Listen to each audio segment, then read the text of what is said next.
Hello, kindred spirits. I have been going through some rather remarkable emotional and spiritual healing transformations of late. So I thought I would talk about that in ways that would be meaningful for you as well as for me. So it involves, of course, that energy field that surrounds the physical body. And in front of you, I have a diagram of that energy field showing 7 different layers. Now, labeling all these layers is pretty much an intellectual exercise that does not interest me. All right. It's enough for me to know that the physical body, which of course is simply energy vibrating at a frequency that we perceive as physical, is surrounded by energy that is vibrating at a frequency or frequencies that we do not perceive as physical and therefore don't perceive them with our physical senses.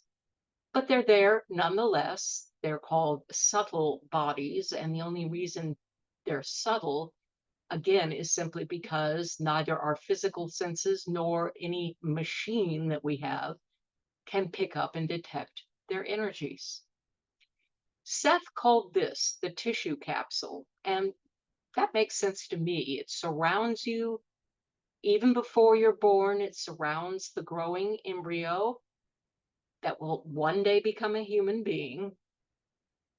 And this energy field is remarkable for many things, but a couple of things I'd like to point out.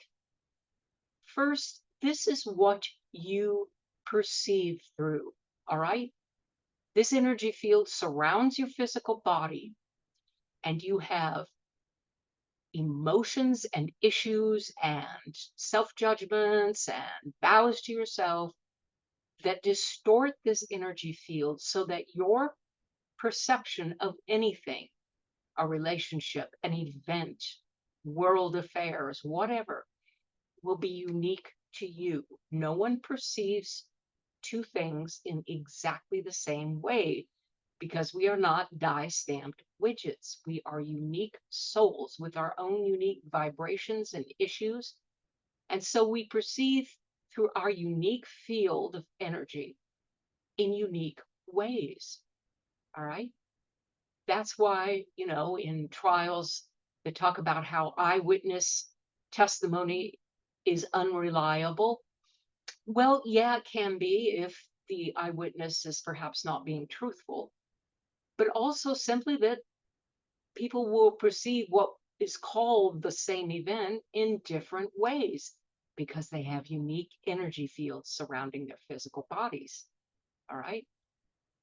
And there's another thing about this that gets me into, and I'm not trying to disparage anybody, but there are schools of thought and ways of approaching these subtle energies that seem to imply that some energies are better or more superior or morally whatever than others. All right. The physical body is gross and dross and all that kind of stuff, whatever. And somehow the mental plane is superior or the astral body or whatever. I disagree. Every part of your being, physical and non-physical, is as worthy as any other part of you. All were created by our Mother, Father, God. All are blessed and whole and holy, even if we cannot perceive it because we have issues and self-judgments and vows that limit the love we give to ourselves. So here it is. You are both a physical and a non-physical being, and your non-physical being, as well as your physical being, has layers.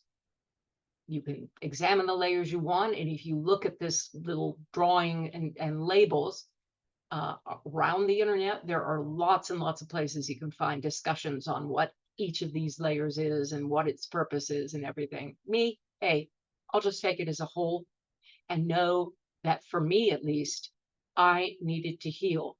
parts of my physical and non-physical energy.